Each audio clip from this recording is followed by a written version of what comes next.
everyone! Welcome back to our channel at isa na naman pong kwento ng pag-ibig ang ating pagsasaluhan ngayong araw. At ang kwento po natin ay tungkol sa isang babaeng heredera na challenge ng kanyang kaibigan na paibigyan ang isang masungit na mekaniko. Magtagumpay kaya siya? Malalaman natin mamaya yan. Pero bago ang lahat, mag-shoutout po muna tayo at ito ay galing kay Ma'am Lorraine. Pa-shoutout po, Lorraine Balbuena, always listening from Ittiague, Isabela. Everyday po akong nakaabang at paulit-ulit pinapakinggan ang mga previous upload po ninyo. Hello sa iyo Ma'am Lorraine, shoutout po sa Ittiague, shoutout po sa inyo dyan sa Ittiague, Isabela. At sana po'y nakikinig kayo ngayon at maraming salamat po sa inyong walang sawang pagtangkilik sa ating mga istorya. At ngayon ay ating tunghayan ang isa na namang kwento ng pag-ibig na inihahandog sa inyo ng Tales of Siren. Nasa bar kami ng best friend kong si Riza. Nagtatrabaho rin ako sa coffee shop niya, pero hindi na alam ng mga kapatid ko, lalo na ng lola ko. Siguradong papagalitan lamang nila ako kapag nalaman nila. Sasabihin na naman nilang isa akong heredera ng Vanora Legacy Corporation at hindi ko na kailangang magtrabaho. Cheers! Sigaw ko habang tinataas ang aking baso. Napaurong ako nang bigla akong mabangga ng isang waitress. Sorry po ma'am. Napatingin ako sa basag na bote at sa alak na natapon sa sahig. It's fine, okay ka lang ba? Hindi ako sinagot ng dalaga. Sa halip, mahina itong napabulong habang nangingilid ang mga luha. Lagot na naman ako nito. Siguradong wala na naman akong sasahurin dahil sa kaltas. Naawa ako sa narinig ko. Babayaran ko na lang para hindi ka nakaltasan. Naglabas ako ng pera at iaabot ko na sana yun sa waitress nang bigla akong matulak ng isang lasing na babae. Tumila po ng perang hawak ko at dumapo sa mukha ng dalaga. Nanlaki ang mga mata ko. Hindi pa man ako nakakabawi sa pagkabigla. Isang malamig at mapanuring boses ang narinig ko mula sa aking likuran. Wala ka na bang ibang may pagmamalaki bukod sa pera mo? Unti-unti akong lumingon. Isang matangkad na lalaki ang nakatayo sa likuran ko. Suot nito ang uniforme ng bar. Itim na polo at apron, habang may hawak na tray na may ilang baso. Mukhang waiter din ito, pero ang talagang nakaagaw sa pansin ko ay ang gwapo nitong muka at ang blanko nitong ekspresyon. Itim na itim ang mga mata nito, ngunit napakalamig ng titig na pinupukol sa akin. Lumapit siya sa waitress at agad itong inalalayan.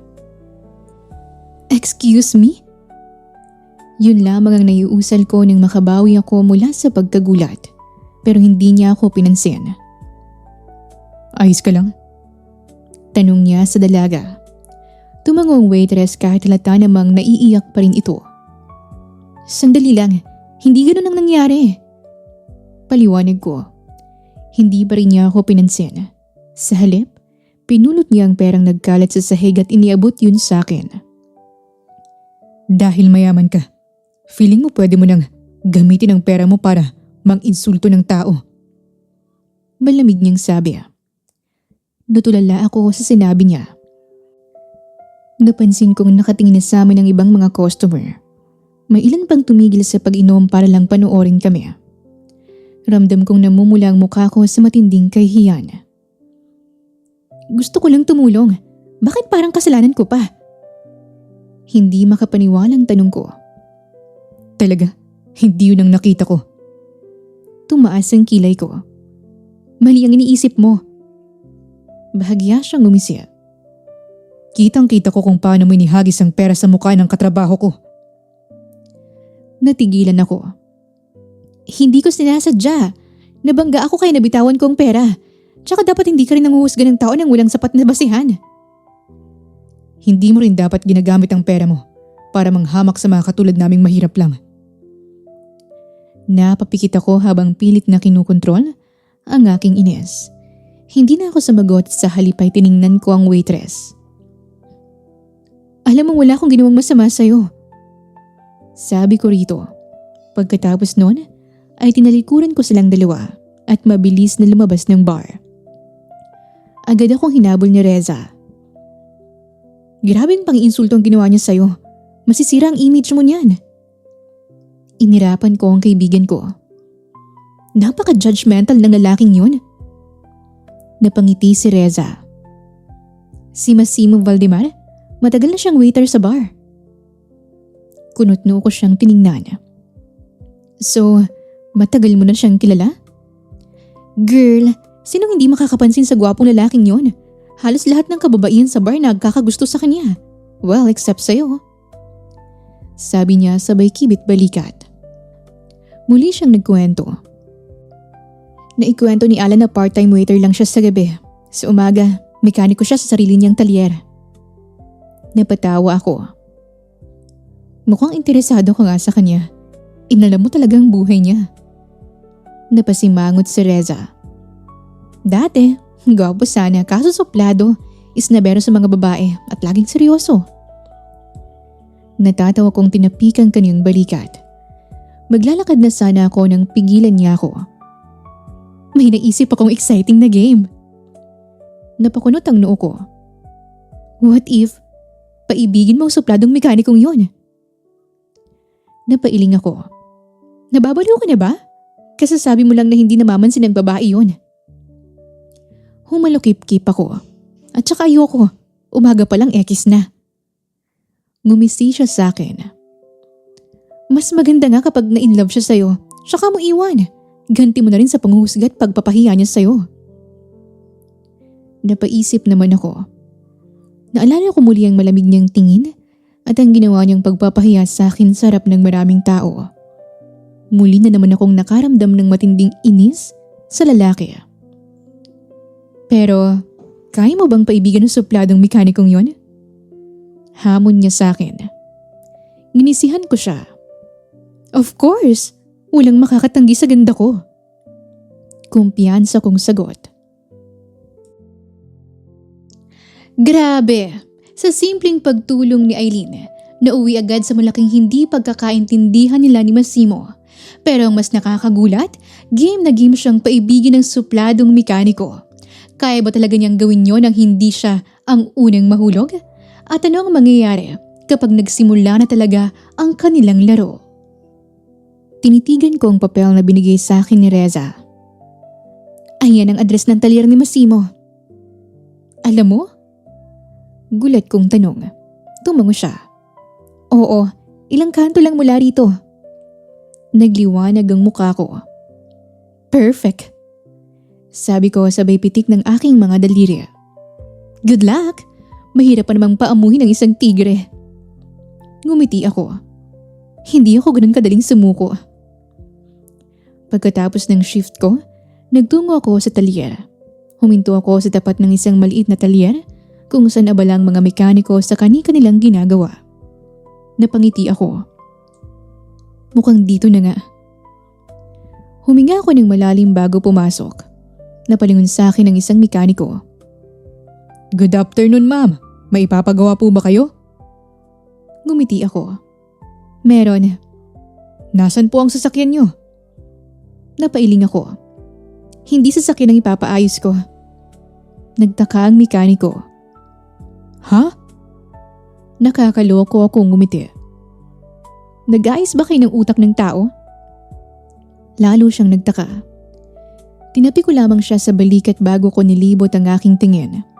Doon ko nakita si Massimo. Abala siya sa ilalim ng hood ng isang sasakyan. Napangiti ako at agad na lumapit. Good afternoon, Mr. Mekaniko. Umurong si Massimo mula sa ilalim ng hood at napatingin sa akin. Paalisin niyo ang babaeng ito. Magiging malas siya sa talyer natin. Napanganga ako sa sinabi niya. Alam kong pangit ang ugali niya, pero may mas ilalala pa pala yun. Ang suplado mo naman, gusto ko lang namang makipagkaibigan. Hindi na ako pinansin ni Massimo at bumalik lamang siya sa pagkukumpuni. Yumuko ako upang silipin siya. Hoy! Hindi ba bastos ang mag-ignore ng bisita? Hindi pa rin siya sumagot. Napabuntong hininga ako. Ang hirap naman niyang kausap. Galit ka pa rin ba dahil sa nangyari sa bar? Wala pa rin siyang sagot. Pero hindi ako sumuko sa pangungulit at pagtatanong sa kanya. Makalipas ang ilang minuto ng walang tigil kong pangungulit, nagsalita na rin siya. Ano ba talagang pinunta mo rito? Alam kong may motibo ka sa pagpunta mo rito. Nahuli niya ako pero hindi ko aaminin. Single ka ba? Hindi siya sumagot. Mukhang single ka nga. Tumigil siya sa ginagawa. Kung wala ka talagang balak umalis. Tinuro niyang isang malikabok na mesa. Punasan mo yan. Napatingin ako sa mesa. Inuutusan mo ba ako? Oo, kaya sa pinipirwisyo mo ko. Napakagat ako sa aking labi upang pigilan ang ines. Sira ulong lalaking to? Fine. Kinuha ko ang basahan at nagsimulang maglinis. Grabe ang kapal ng alikabok. Kasing kapal ng mukha niya. Bulong ko. Narinig yun ng ibang mekaniko kaya't natawa sila. Ngunit walang naging reaksyon si Massimo. Nang matapos ako, muli niya akong tinawag. Pakikuha ang 12mm wrench. Napatingin ako sa mga tools. Alin doon? Pero hindi niya ako sinagot. Kung ano-anong tools ang iniabot ko sa kanya, ngunit ni isa'y walang tama. Hindi. Muli akong kumuha. Hindi pa rin. Napabuga ako ng hangin. Ano ba kasing itsura nun? Ang dami namang klase nito. Tumigil siya sa ginagawa at tumingin sa akin. Yan ang dahilan kung bakit hindi ka pwede rito sa talyer ko. Hindi ka makakatulong. Magiging panggulo ko lang. Nilagpasan niya ako at siya mismo ang kumuha ng tool na kailangan niya. Tahimik siyang bumalik sa pagkukumpuni ng sasakyan na para bang wala siyang sinabing masama sa akin. Sinadya niya talagang utos-utusan ako. Mukhang hindi talaga madaling mapaamo ang supladong mekanikong ito. Paglabas ko ng talyer, muli ko siyang nilingon. Tiningnan ko siya ng masama kahit hindi naman siya nakatingin sa akin. Humanda ka, hindi pa ako tapos sa'yo. Inis kong wika. Hindi ako susuko sa lalaking yon dahil para sa akin, hindi pa nagsisimula ang totoong laro. Mas lalo yatang nagiging magulo ang sitwasyon ni na Aileen at Massimo. Lalo na't dumating si Margaret at agad nagustuhan si Aileen. Samantala, napansin ni Massimo ang ibang mukha ng dalaga habang nakikipagkwentuhan ito sa kanyang ina. Pero tama nga kaya ang unang tingin niya kay Aileen? Pagka-out ko sa trabaho, mabilis ako nagpalit ng damit bago dumiretso sa talyer ni Massimo. Ngayon ko isasagawa ang kalawa kong plano, ang akitin ng binata. Tingnan na lamang natin kung hindi siya matitinag sa alindog ko. Sigurado akong hindi ako kayang baliwalain ni Massimo kapag ginamit ko ang aking charm. Total mula pa man noon ay sanay na akong pinupuri dahil sa aking angking ganda. Humarap ako sa salamin at inayos ang puting v-neck shirt na nakatali sa likod kaya bahagyang nakikita ang aking puson. Pinares ko yon sa high-waist na itim na shorts at puting boots. Flinip ko ang mahaba at kulot kong buhok bago ngumiti. Sumilip ang maliit kong dimple. Paglabas ko ng kwarto ay muntik nang maibuga ni Reza ang iniinom niyang kape. Masyado mong ginagalingan ang pagpapapansin mo kay Massimo. Of course, para saan pa ang challenge natin kung hindi ko gagalingan? Pagdating ko sa talyer, wala pa rin ang ibang mga mekaniko.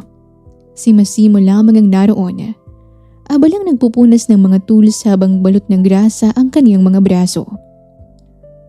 Aminin ko man o hindi, gwapo talaga ang binata. Yung tipong kahit madumi na siya sa grasa ay hindi pa rin nun kayang tabunan ang kagwapuhan niya. Lumapit ako at nangalumbaba sa ibabaw ng sasakyan. Hello, Mr. Mekaniko. Nang lumingon si Massimo, nagpa-cute akong ngumiti habang marahang tinatapik ang aking pisngi upang mapansin niya ang bago kong manicure. Agad namang nagsalubong ang kaniyang mga kilay. Hindi ba naging malinaw sa iyong sinabi ko kahapon? Walang pakialam akong umupo sa gilid ng sasakyan. Napansin kong napadaan ang tingin ni Massimo sa maputi kong hita bago siya mabilis na umiwas ng tingin. Palihim akong napangiti. Sabi ko na nga ba, hindi niya kayang deadmahin ang ganda ko. Ano bang ginagawa mo rito? Inaakit ka. Napakurap siya. Sa tingin mo ba talaga maaakit mo ko? Ang sakit mo kaya sa mata. Saglit akong natameme bago nakabawi. Anong sabi mo? Sigurado kang gusto mong ulitin ko? Hindi ako makapaniwalang napatawa. Hoy, alam mo bang sinasabi mo? Maraming lalaking nagkakagusto sa akin dahil sa ganda ko. Tapos sasabihin mo lang na masakit ako sa mata? Bulag ka ba? Medyo napataas ang boses ko. Pareho kaming napalingon ng may magsalita mula sa likuran. Masimo, ito na yung pinapabili mong piyesa. Bago pa makalapit ang kasamahan niya, mabilis akong tinakpan ni Masimo gamit ang isang malaking trapo. Hoy! Bakit mo ako tinatakpan? Sira ulo ka ba? Tumahimik ka. Ayoko madistract ang kasama ko dahil sa suot mo. Huwag kang alis dyan hanggat hindi ko nialis yan. Ilang minuto akong nanatiling natatakpan habang nakikipag-usap si Masimo sa kasamahan niya. Nang alisin niya ang trapo, agad akong bumabati ng pasko siya sa braso. Bakit ang tagal mong alisin? Muntik na akong maubusan ng hangin. Kasalanan mo yan. Kung hindi ka nagsuot ng ganyan, hindi ko sana ginawa yon. Tinalikuran niya ako. Tuloy nang sumabog ang inis ko. Sinipa ko ang paa ni Masimo kahit napaluhod siya. Kung magsiselos ka dahil may makakakita sa suot ko, wala kang magagawa. Hindi mo maitatago ang kaseksihan ko. Iniwan ko siyang nakatulala. Ilang araw akong hindi bumalik sa talyer dahil pakiramdam ko ay inubos ng binatang lahat ng inipon kong pasensya dahil sa kasupladuhan niya. Pero kinabukasan, muli akong bumalik sa talyer. Pagpasok ko pa lamang ay napalingon na sa akin ang mga mekaniko. Good afternoon, Ma'am Eileen.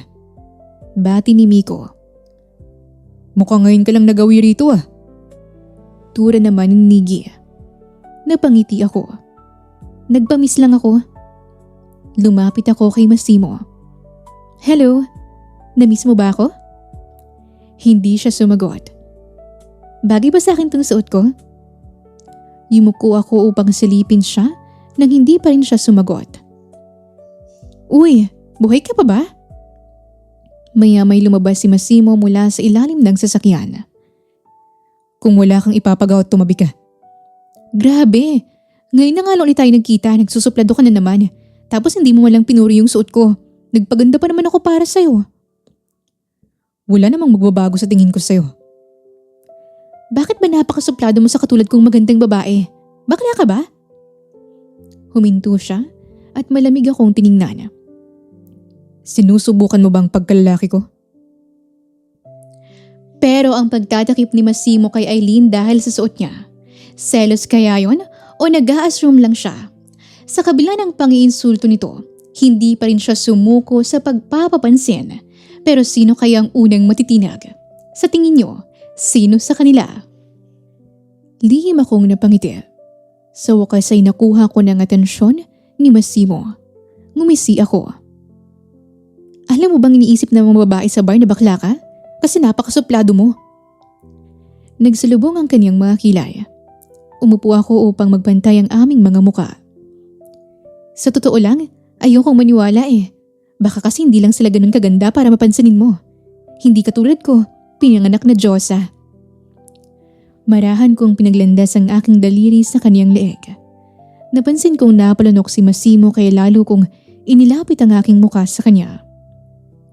Sayang naman ang pagiging gwapo at matipuno mo kung lagi kang suplado.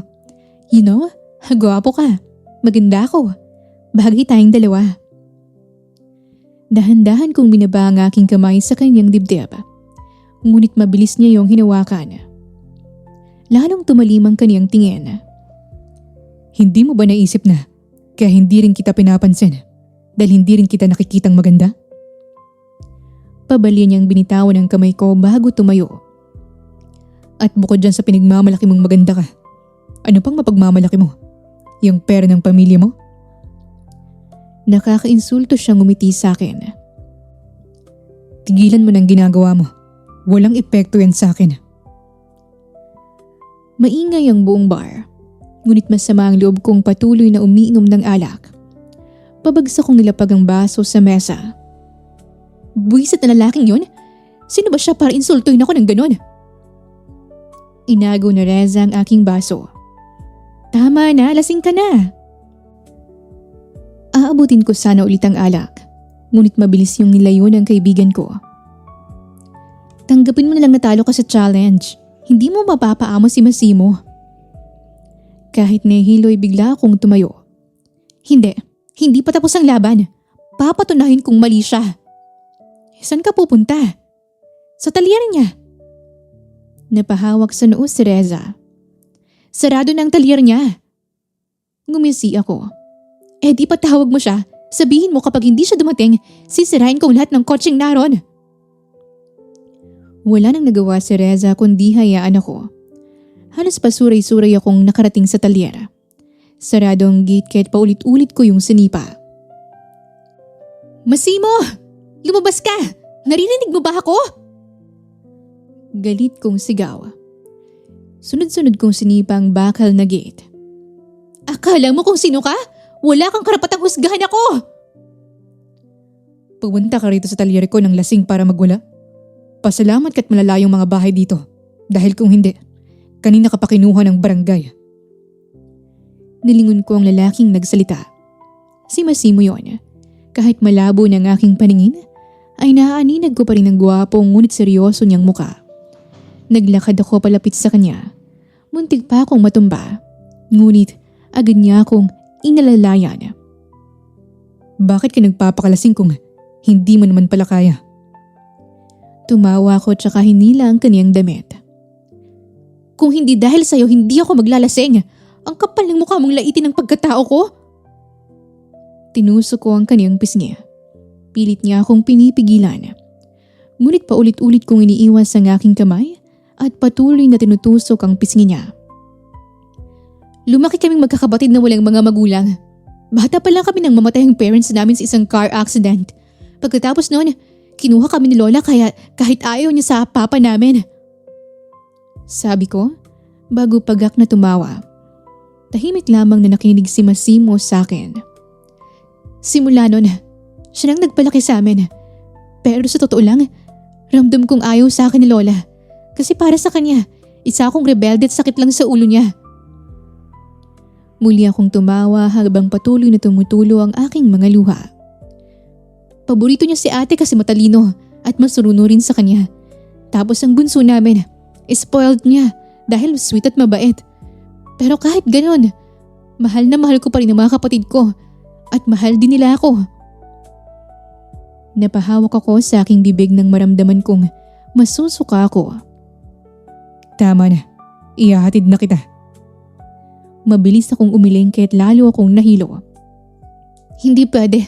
Papagalitan ako ni Lola. Kasalanan mo rin naman. Naningkit ang aking mga mata. Hinila ko ang kwelyo ng damit niya. Ang sama talaga ng bibig mo. Bago pa makaiwas si Massimo, mabilis ko siyang nasukahan. Nanlaki ang kanyang mga mata at narinig ko ang mahina niyang pagmumura.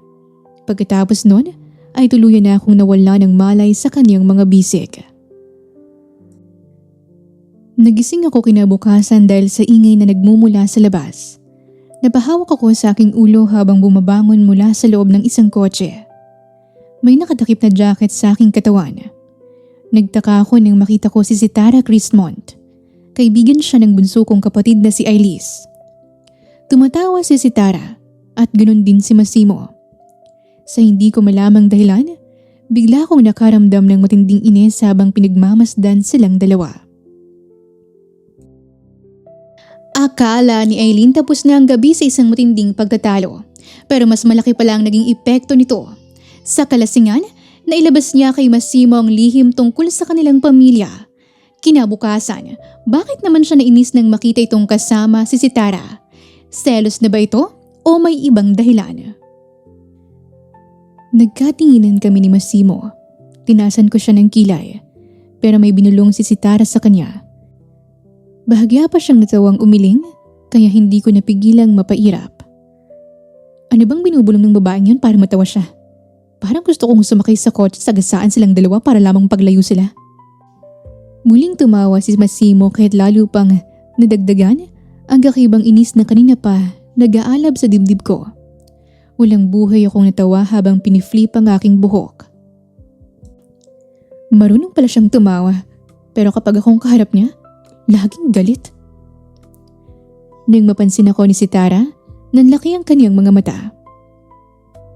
Aileen Vanora? Oh my gosh! Ikaw ba talaga yan? Lumingon-lingon muna ako sa paligid bago peking ngumiti. May iba ka pa bang nakikitang Vanora dito? Bahagyang natigilan si Sitara bago napangiti. Napadako ang aking tingin sa kamay niyang nakakapit sa braso ni Massimo. Nakakagulat lang kasi nandito ka. Anyway, magkakilala kayo ni Massimo? Tahimik ninalis ni Massimo ang pagkakahawak ni Sitara sa kanyang braso. Dinampot niya ang basahan at pinunasan ang kanyang mga kamay. Magkakilala kayo? Yes, kapatid siya ng kaibigan ko. Muling humarap sa akin si Sitara. Ikaw naman, paano kayo nagkakilala ng ex-boyfriend ko? Napatingin ako kay Massimo. Tahimik lamang siyang nagpupunas ng mga kamay na para bang wala siyang pakialam sa aming usapan. Mag-ex kayo? Tumango si Sitara. Di ba kapag mag-ex na, hindi na dapat nagkikita at nag-uusap pa? Napatawa siya. Para lang yun sa mga hindi naghiwalay ng maayos. Kami kasi ni Massimo, okay ang naging paghihiwalay namin. Hanggang ngayon, nag-i-enjoy pa rin kami sa company ng isa't isa. Tumaas ang aking kilay. Lumapit sa akin si Massimo. Umuwi ka na.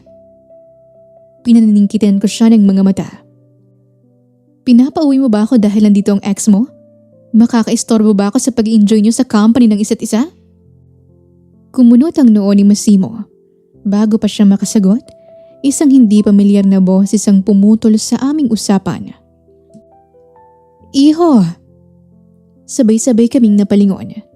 Dumating ang ina ni Massimo na si Margaret. Nakaupo siya sa wheelchair dahil nahihirapan na siyang tumayo ng maayos. Kasama niyang pinsan ni Massimo na si Hailey. Nakangiti ang matanda habang inaabot ang dala niyang mga supot. Dinalhan kita ng pagkain. Umalis ka kagabi at hindi ka na umuwi. Kaya nag-alala kung baka hindi ka pa nakapag-almusal. Napansin niya si Sitara. Nandito ka rin pala, Sitara.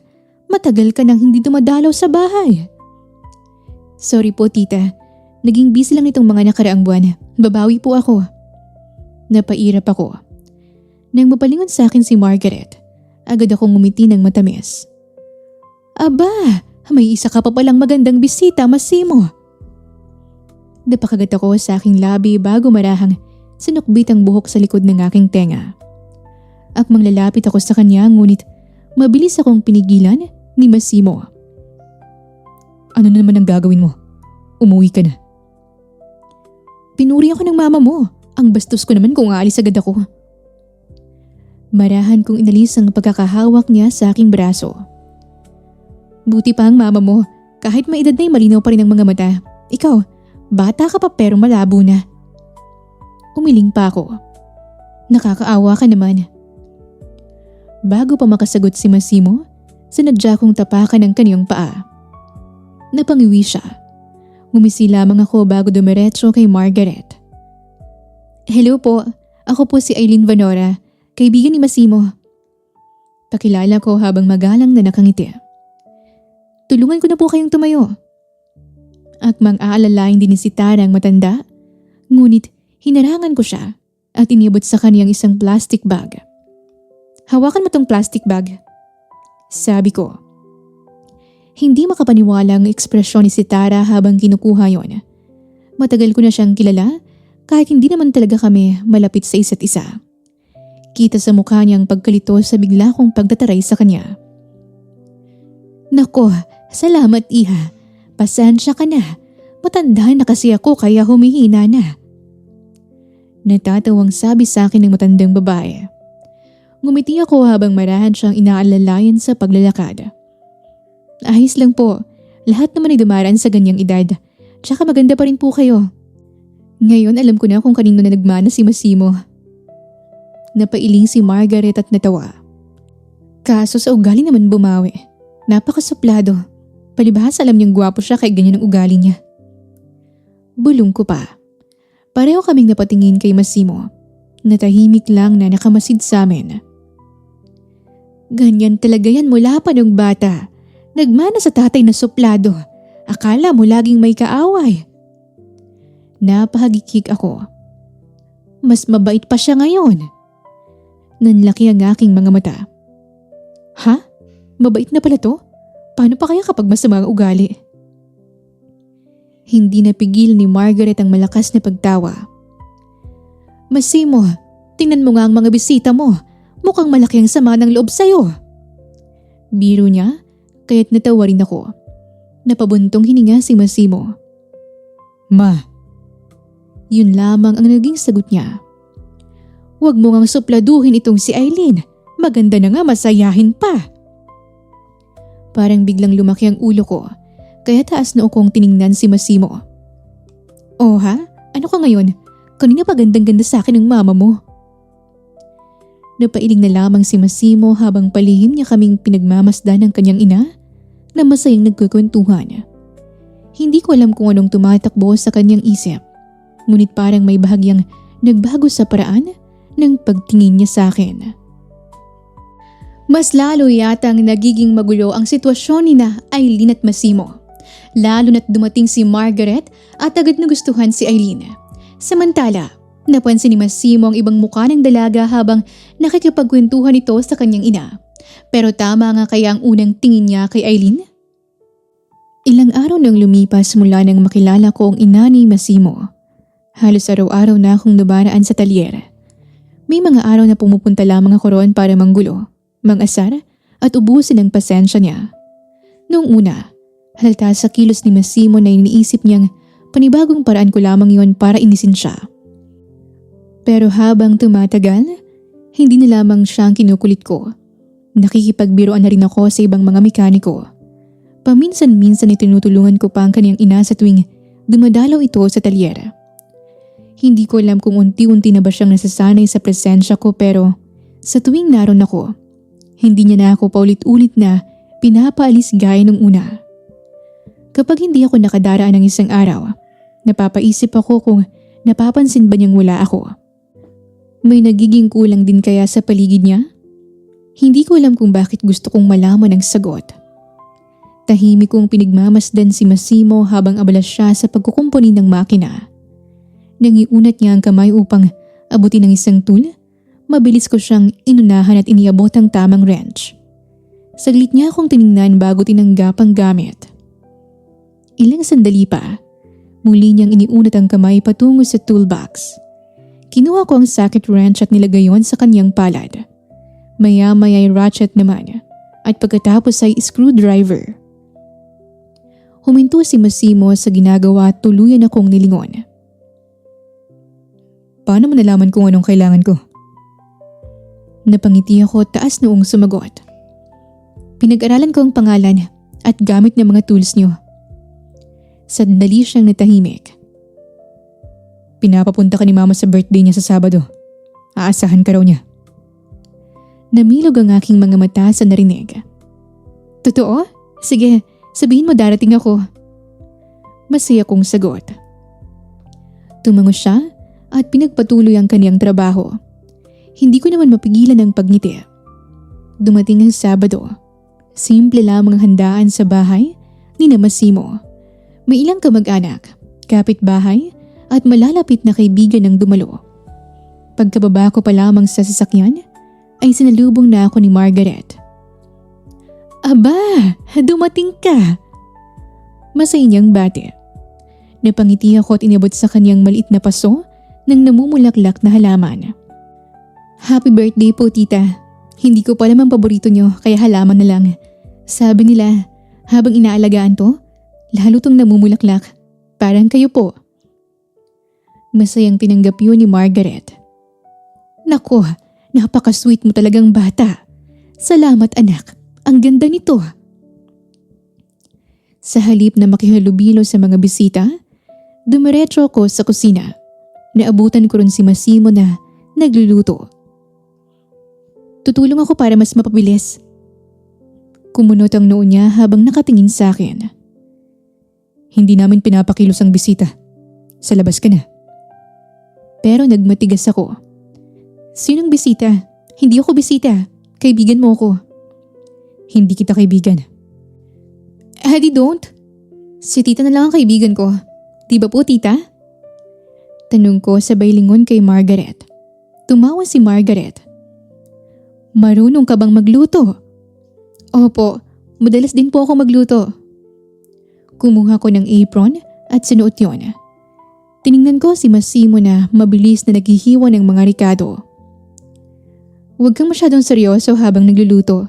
Baka malasahan ng mga bisita natin ang sama ng loob mo. Tiningnan niya ako ng masama habang tumatawa si Margaret. Mukhang naaaliw ang matanda sa mga malaasong pusa naming bangayan. Maya-maya sumilip si Miko at Niggy sa kusina. Tita, pwede na ba kaming tumikim? Tanong ni Miko. Pwede, basta kayong maghuhugas ng mga plato. Opo boss, basta ikaw. Oo agad. Biro naman ni Niggy.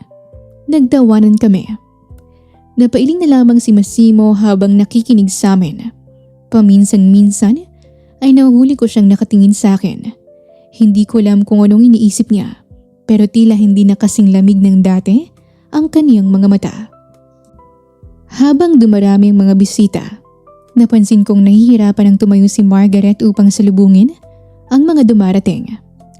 Agad akong lumapit. Tita, tulungan na po kita. Maingat kong tinulak ang kanyang wheelchair at ako nang tumulong sa pag-asikaso sa mga bisita. Sa tuwing may bagong dumarating, ako nag-aabot ng upuan, nag-ayos ng mesa at marahang umaalalay kay Margaret. Paminsan-minsan ay nahuhuli kong tahimik akong pinagmamasdan ni Massimo. Hindi ko alam kung bakit parang sinusuri niya ang bawat kilos ko. Pero hindi na ako nagtanong at pinagpatuloy ko na lamang ang pagtulong. Bandang tanghali ay bala pa rin ako sa pag-asikaso sa mga bisita. Kanina pa ako pabalik-balik sa kusina at bakuran. Ngunit hindi pa ako nakakakain. Lumapit sa akin si Massimo at marahang hinila ang aking braso. Umupo ka.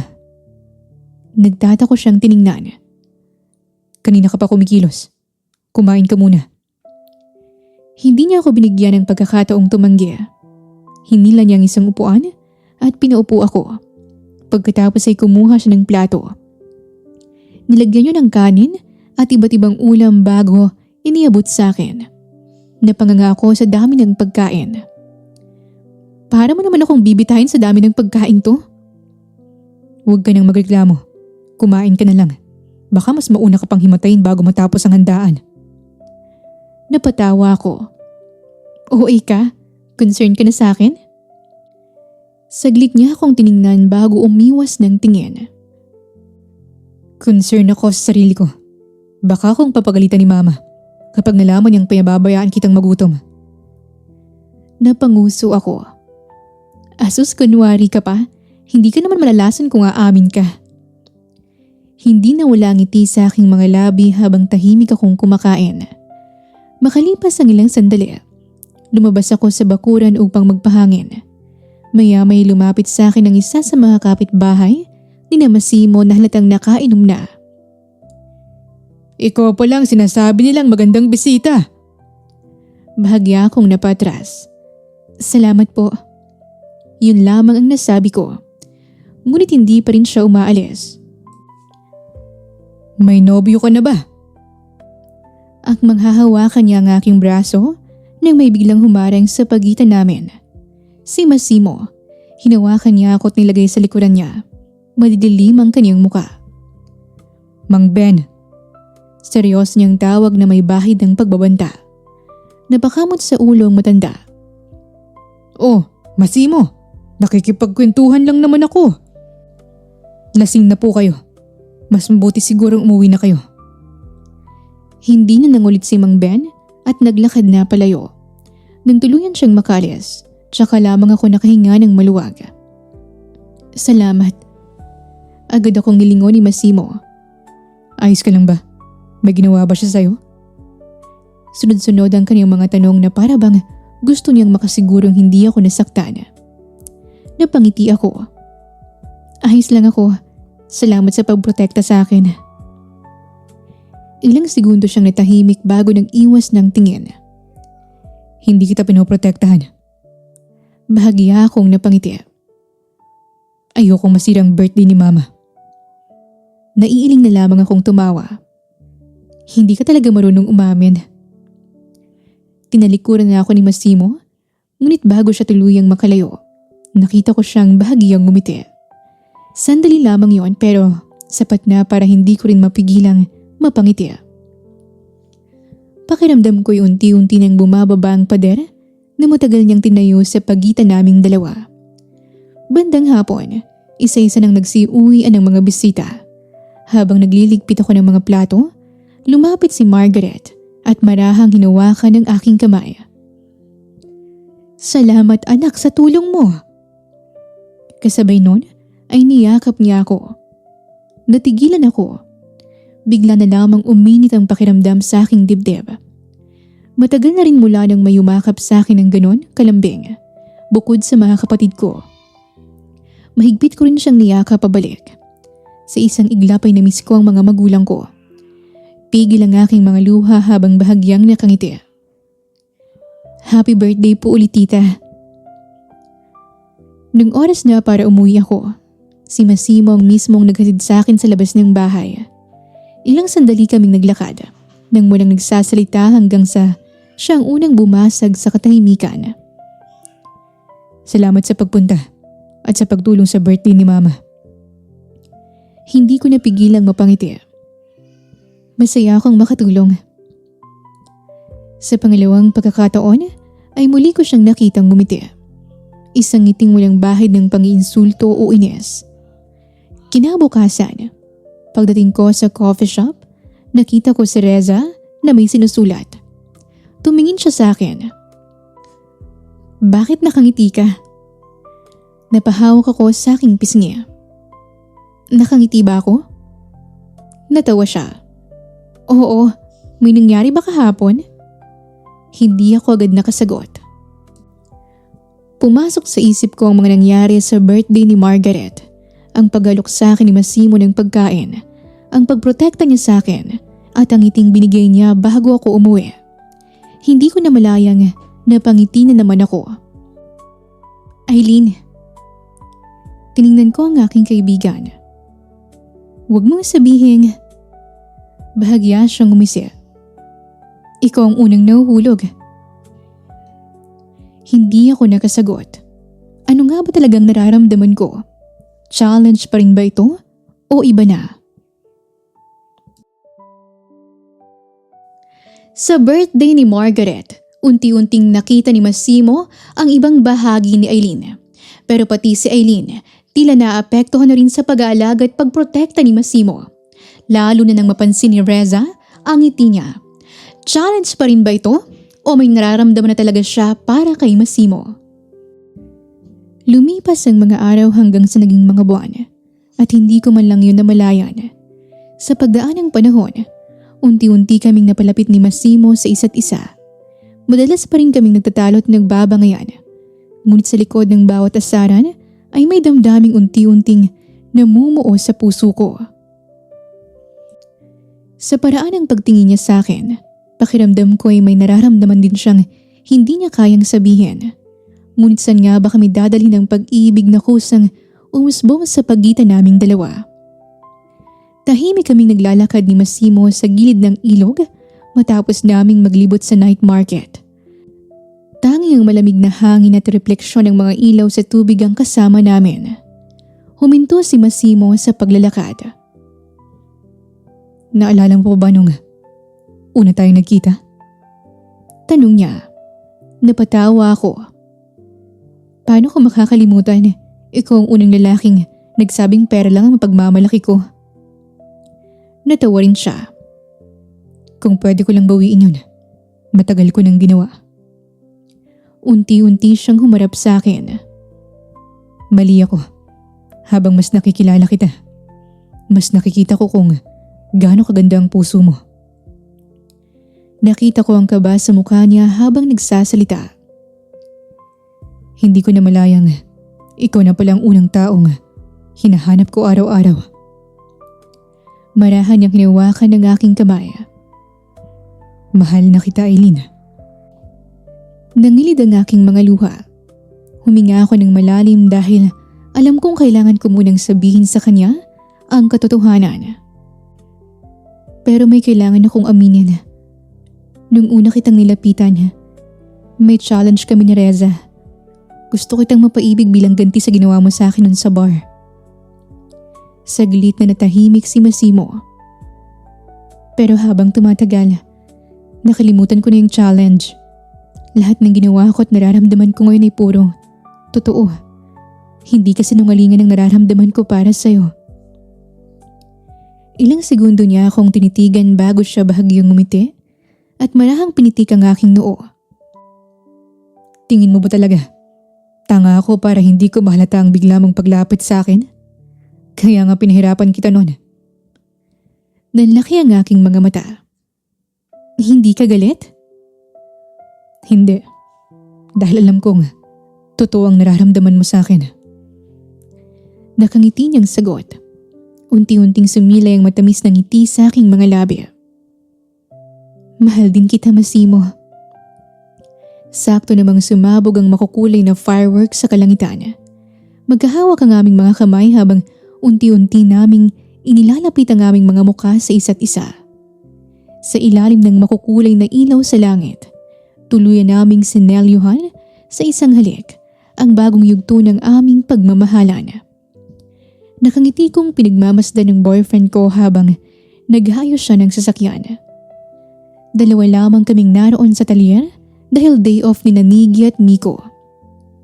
Feeling ko nga'y sinadya yun ni Massimo para makapagsulo kaming dalawa.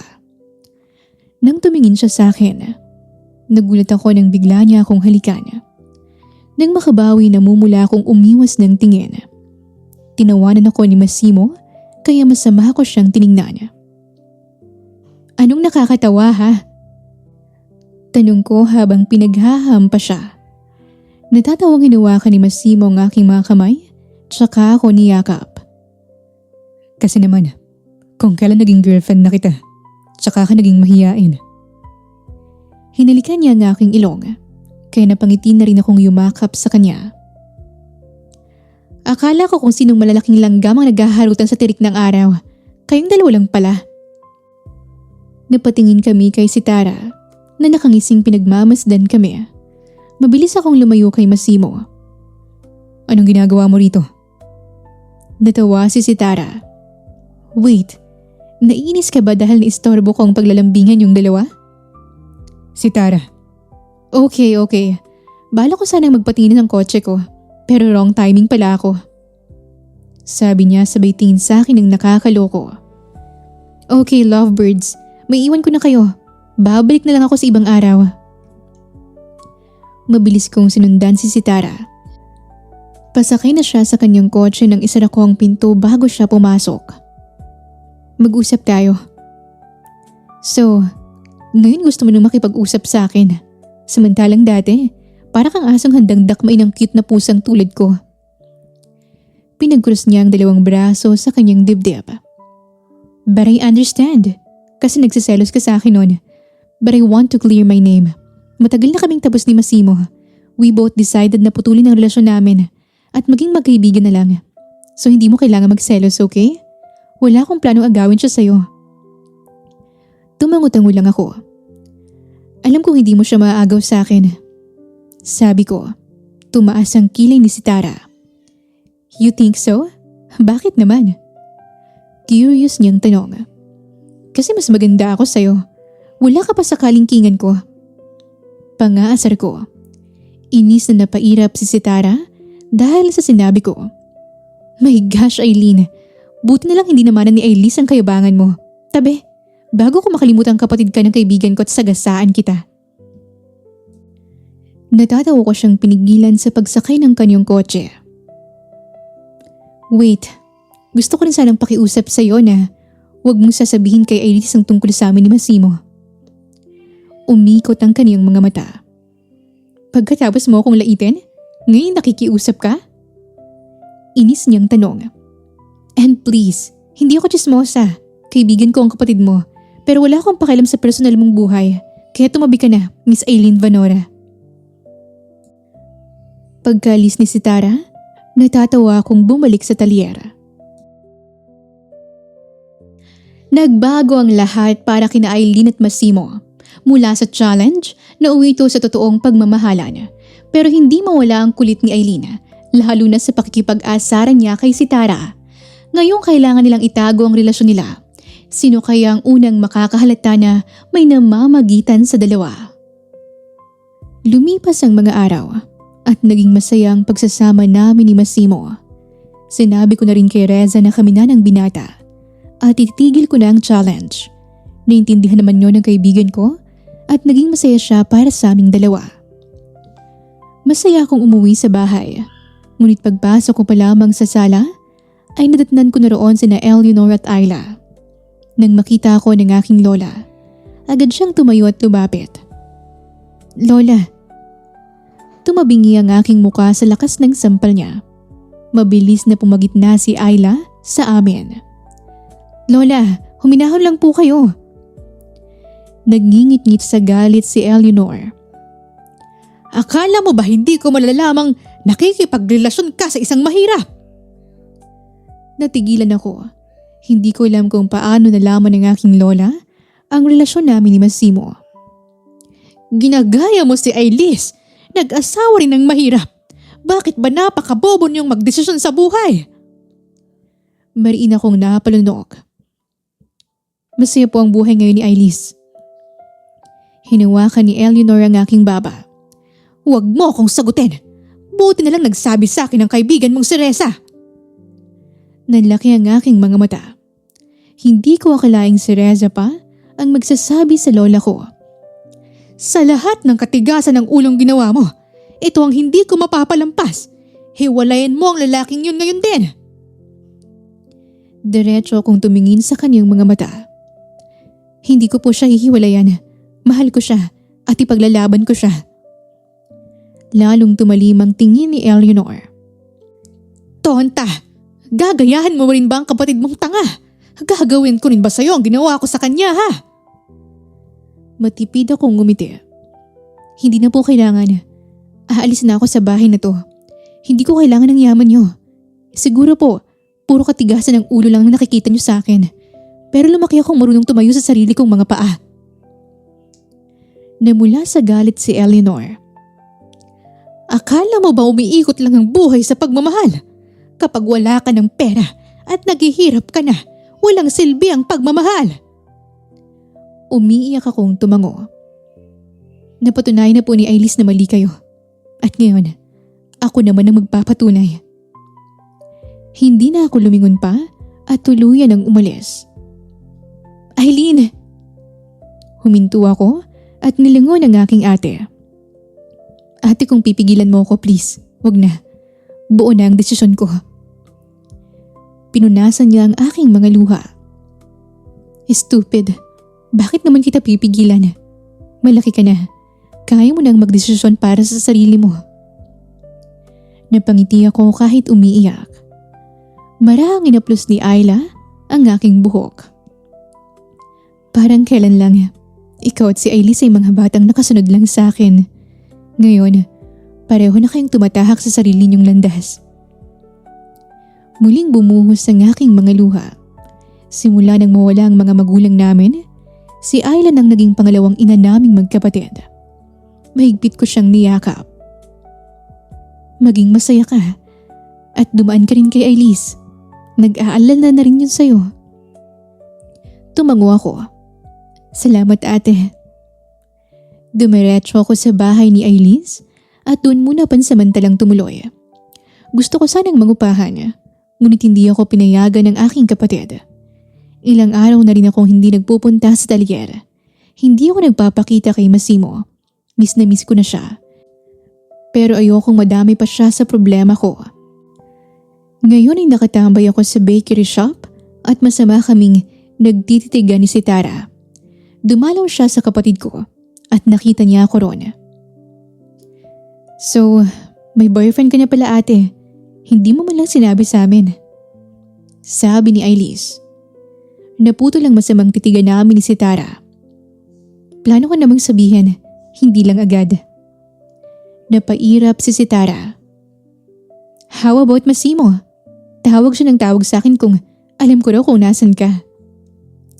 Napabuntong hininga siya. My gosh, wala akong pakialam sa relasyon niyo. Pero bakit pati ako nadadamay? Nagulat si Ailis. Wait, kilala mo ang boyfriend ni ate? Of course, he's my ex-boyfriend. Napairap agad ako. Pwede ba? Tigilan mo kayong ex-boyfriend na yan. 3 days lang naman naging kayo. Ngumisi si Sitara. Ex pa rin ako. Sinipa ko ang kanyang paa sa ilalim ng mesa. Ouch! You! Gigil niyang sambit. What? Wala akong ginagawa. Sinipa mo ko. May ebidensya ka? Lalo ko pa siyang inasara. Napahawak na lamang sa noo si Ailis dahil sa pag-aaway namin. Sabay-sabay kaming napalingon nang may humintong motorsiklo sa harap ng bakery. Agad akong napatayo nang makilala ko yon, lalo na nang tanggalin ng lalaki ang kaniyang helmet. Massimo? Wala sa sarili kong sambit. Siya ba ang boyfriend mo ate? Ang gwapo ah. Sabi ni Ailis. Biglang nagsalita si Alexander. Ailis Hermes. Naniga si Ailis. Pero syempre, wala pa ring tatalo sa asawa ko. Napailing na lamang ako bago muling tumingin kay Sitara. Ikaw nagsabi sa kanya no? May ebidensya ka? Balik niya sa akin. Uminom siya ng juice tsaka tiningnan ang kaniyang cellphone. Oops, mukhang nahagip ka sa picture na pinost ko. Nakalimutan kong takpan. My bad. Sabi niya nang may pangaasar sa tono. Napabuntong hininga ako. Tahimik akong lumapit kay Massimo. Hindi ko alam kung ano ang sasabihin ko. Wala rin siyang sinabi. Sa halip ay sinuot niya sa akin ang helmet. Sakay na. Maingat niya akong inalalayan sa pagsakay sa motorsiklo. Huminto kami sa ilog kung saan kami unang umamin ng aming nararamdaman sa isa't isa. Tahimik kaming nakatanaw sa agos ng tubig. Maya-maya nagsalita si Massimo. Ilang araw kong hindi nagparamdam. Hindi mo sinasagot ang mga tawag ko. Hindi ka rin pumapasok sa coffee shop. Nag-aalala ako. Marahan niyang hinawakan ang aking kamay. Ano bang nangyari? Sabihin mo sa akin. Makikinig ako. Hindi ko na napigilan ang aking sarili. Unti-unti kong kwento sa kanyang lahat. Ang ginawa ng lola ko, ang pag-alis ko sa bahay, at ang takot kong madamay siya sa problema ko. Tahimik lamang na nakinig si Massimo. Nang matapos ako, marahan niyang pinunasan ang aking mga luha bago ako hinalikan sa noo. Hinawakan niyang magkabilang pisngi ko at dinikitan kaniyang noo sa akin. Napapikit ako. Hindi kita pababayaan. Simula ngayon, ako nang bahala sa iyo. Napangiti ako habang patuloy na tumutulo ang aking mga luha.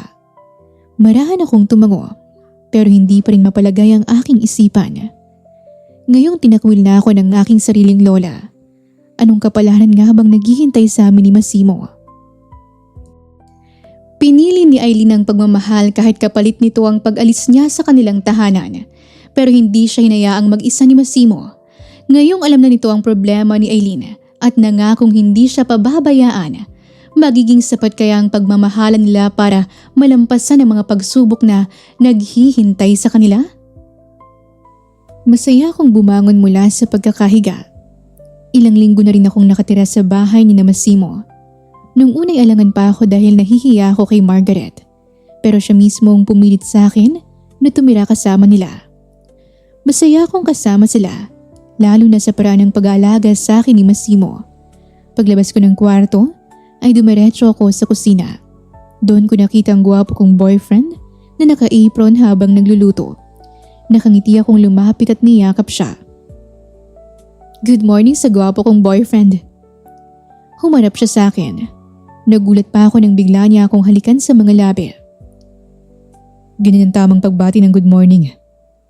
Nakangisi niyang sabi.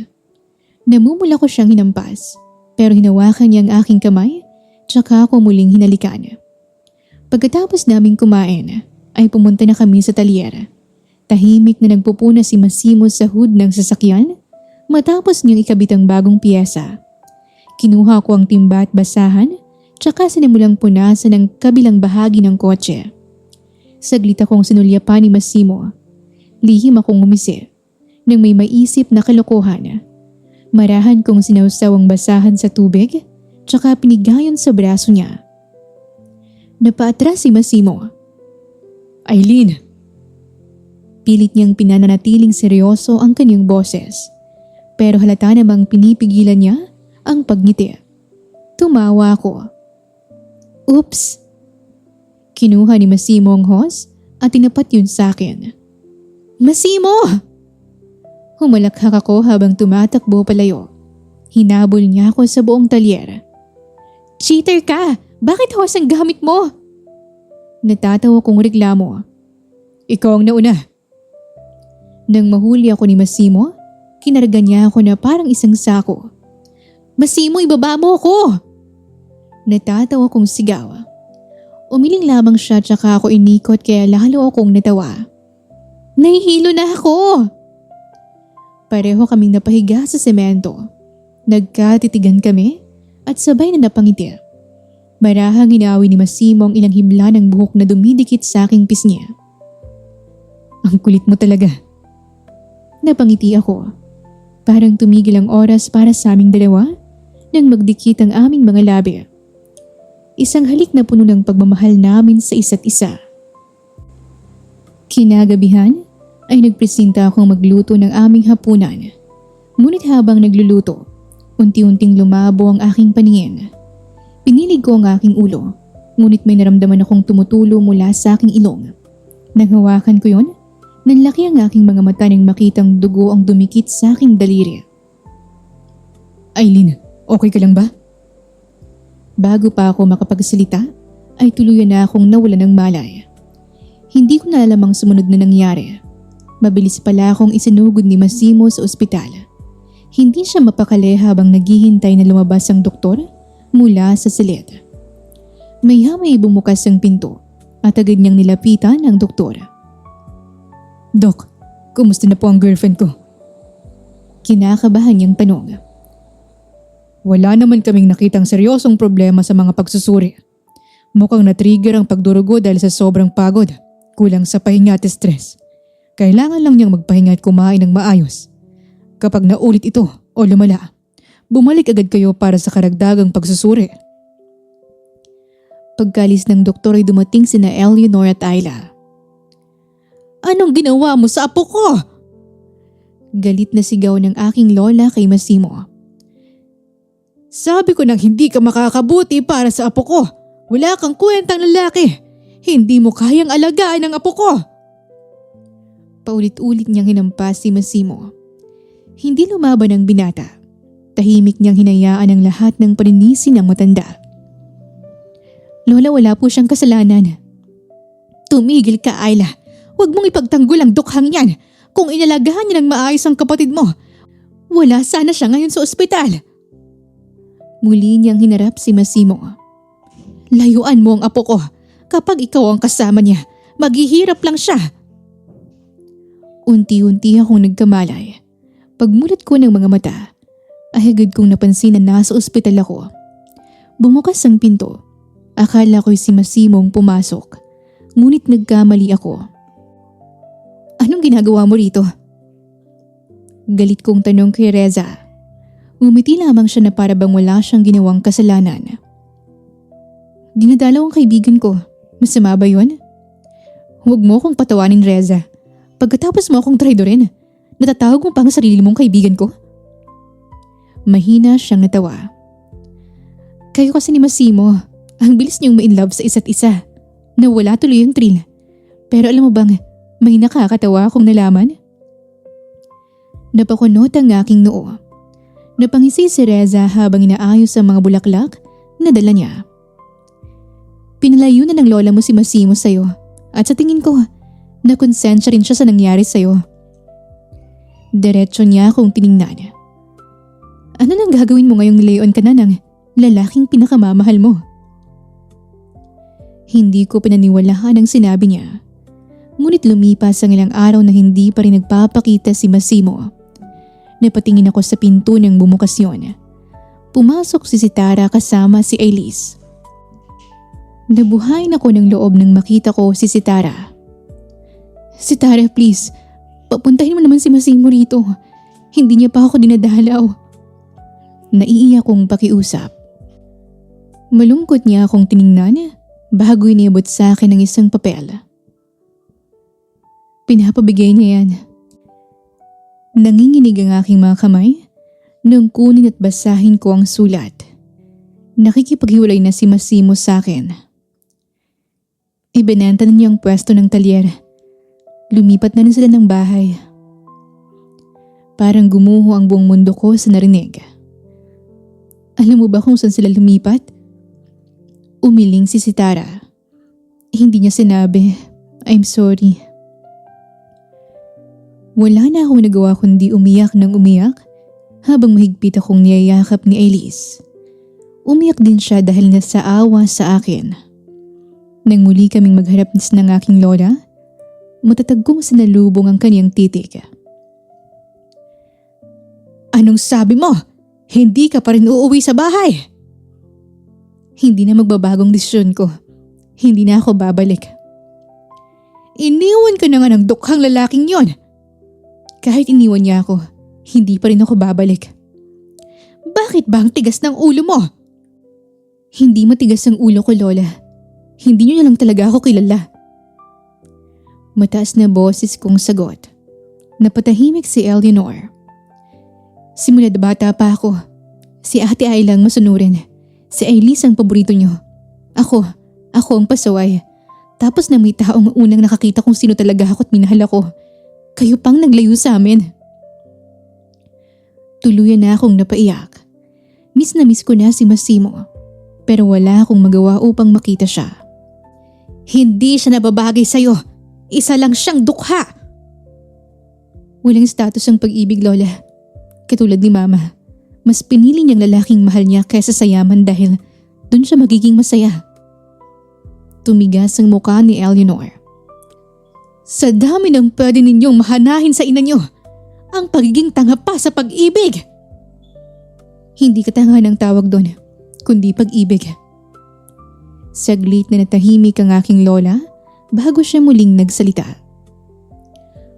Kung ako ang tingin mong kontrabida sa buhay mo, sige, mabuhay ka sa gusto mo. Pero huwag kang umasa sa kahit anong mana.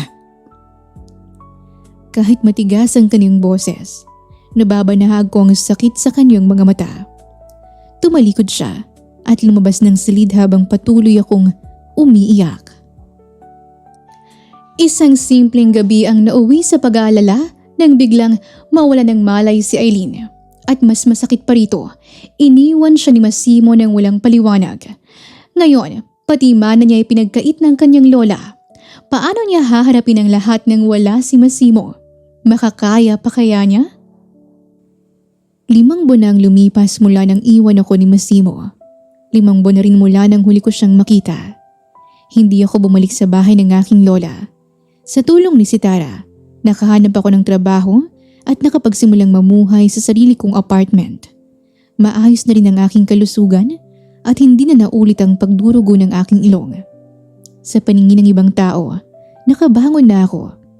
Pero sa tuwing tahimik ang paligid, bumabalik pa rin sa isip ko ang lalaking nangakong hindi ako pababayaan. Pero siya rin ang unang umalis. Isang gabi, dumating si Ayla sa apartment ko. May inilapag siyang maliit na papel sa mesa. Ano to? Address ni Massimo. Biglang bumilis ang tibok ng puso ko. Nahanap mo siya? Tumango si ate. At bago mo'y tanong, oo, sinunto ko na siya para sa'yo.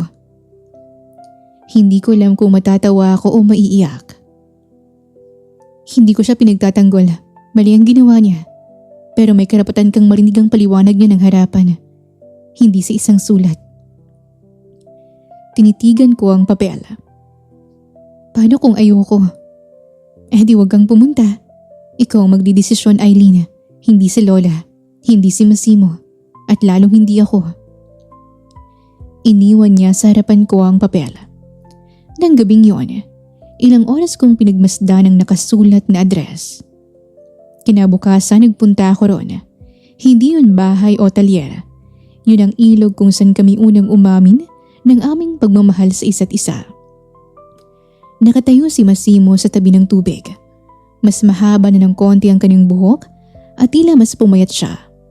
Nang makita niya ako, agad siyang tumuwid. Salamat at dumating ka. Nanatili ako ilang hakbang ang layo sa kanya. Binigyan kita ng 5 minuto. Hindi ibig sabihin nito na pinatawad na kita. Tumango siya. Naintindihan ko. Magsalita ka. Huminga siya ng malalim. Nung nawalan ka ng malay, akala ko mawawala ka sa akin. Pagkatapos sabihin ng doktor na pagod at stress ang dahilan, dumating ang lola mo. Sinabi niya ako ang dahilan kung bakit ka nagkaganon. Mariin kong naikuyom ang aking mga kamay. Sinabi niyang habang akong kasama mo, maghihirap ka lang. At pinaniwalaan ko siya. Kaya iniwan mo ko? Tumangon si Massimo habang namumuo ang mga luha sa kanyang mga mata. Mahirap lang ako, Eileen. Wala akong malaking bahay. Wala akong milyon. Ang meron lang ako isang malit na talyer. Kaya naisip kong tama ang lola mo. Kaya iniwan mo ko? Mas pinili kong akong masaktan kaysa makita kitang mahirapan kasama ako. Ang tanga mo! Napangiti siya ng bahagya. Alam ko. Lumapit siya sa akin at marahang hinawakan ang mukha ko. Hindi ko kailangan ng mayaman, Massimo. Tumulo ang luha niya. Ikaw ang kailangan ko. Natigilan siya. Kung paghihirap ang kapalit ng makasama ka, pipiliin ko pa rin yun. Hindi na napigilan ni Massimo ang sarili at mahigpit niya akong niyakap. Patawarin mo ko. Simula ngayon hindi ka pwedeng magdesisyon ng ikaw lang. Tumango siya. Hindi na. Simula ngayon sabay na nating haharapin ang lahat. Hinawakan niya ang mga pisngi ko, tsaka ako hinalikan. Makalipas ang 1 taon, muli kong nasilayan ang ilog na minsang naging saksi sa pagmamahalan namin ni Massimo. Ngayon, iba na ang dahilan ng pagpunta ko rito. Ito na ang araw ng aking kasal.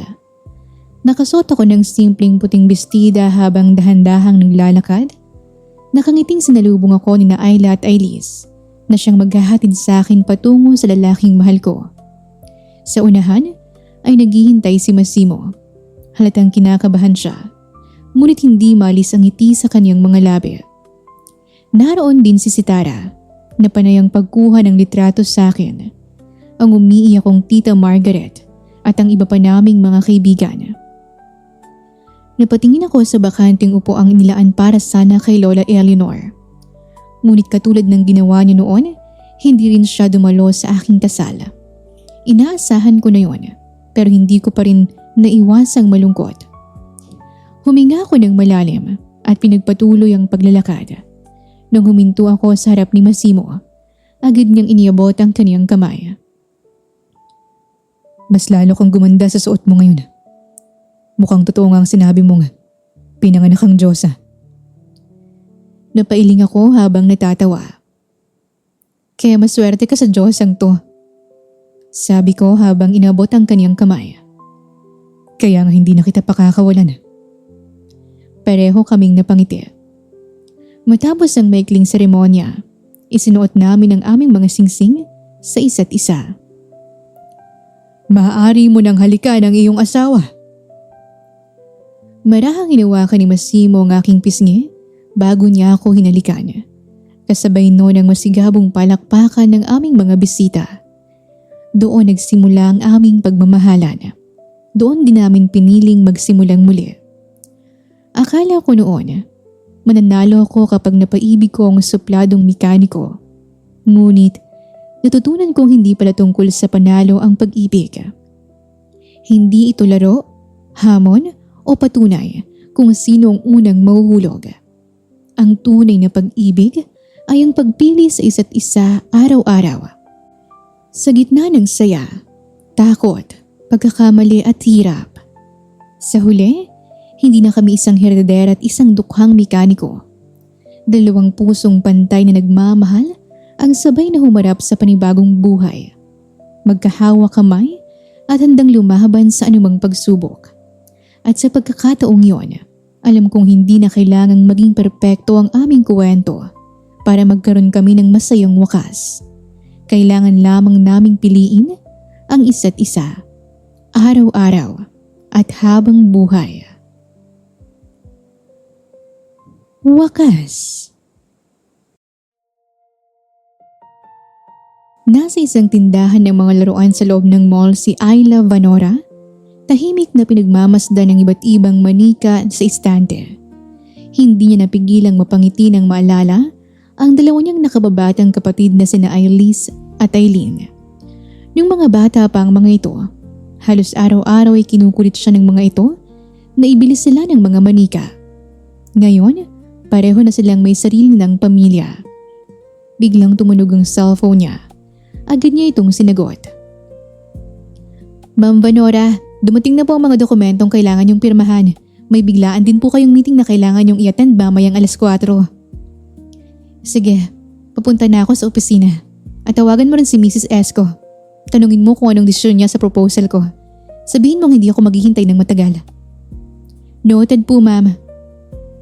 Pagkababa niya ng tawag, napatingin siya sa lalaking kanina pa nakatayo sa kabilang istante. Tila nahihirapang pumili ng manika. Hindi malaman ni Eros Flavian kung alin ang bibilhin niyang pasalubong para sa anak niyang babae. Napakamapili kasi nito pagdating sa mga manika. Nung huli siyang bumili, hindi nito nagustuhan ng bata at umiyak lang. Napatingin siya sa babaeng nasa tabi niya nang bigla itong may iabot na isang manika. Ito ang bilhin mo.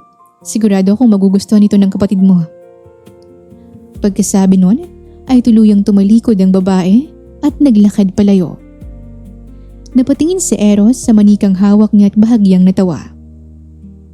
Pero hindi ko siya kapatid. Anak ko siya. Maya-maya ay lumapit si Jeffrey sa kanya. Eros, yun na bang napili mong manika para kay Nadine? Magugustuhan kaya ng inaanak ko yan? Ngumiti si Eros habang muling tinitingnan ang manika.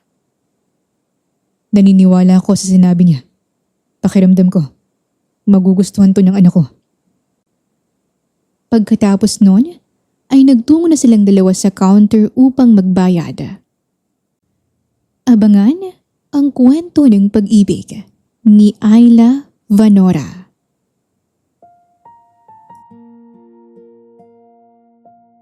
Ipinapakita ng kwentong ito na hindi dapat husgahan ang isang tao base sa kaniyang yaman, trabaho o unang impresyon.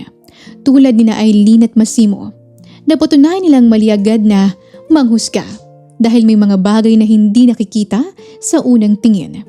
Itinuturo rin ng kwento na ang tunay na pag-ibig ay hindi nasusukat sa pera o mataas na estado sa buhay, kundi sa tiwala, respeto at pagpiling manatili sa tabi ng taong mahal mo sa kabila ng mga pagsubok.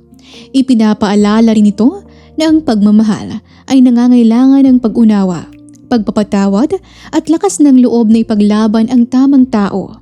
Sa huli, ipinakita ni Aileen at Massimo na ang tunay na kaligayahan ay hindi nakikita sa marangyang buhay, kundi sa simpleng pamumuhay kasama ang taong handang samahan, tanggapin at mahalin ka sa araw-araw. Magandang araw po sa inyong lahat at isa na namang kwento ng pag-ibig ang ating natapos ngayong araw. Kung bago ka pa lang sa aming channel ay huwag kalimutang mag-subscribe at i-click ang notification bell para lagi kang updated sa ating mga kwento. At kung nagustuhan mo ang istorya natin ngayong araw, gusto ko pang malaman ang inyong mga komento. Muli, ito po ang Tales of Siren at hanggang sa ating muling kwento.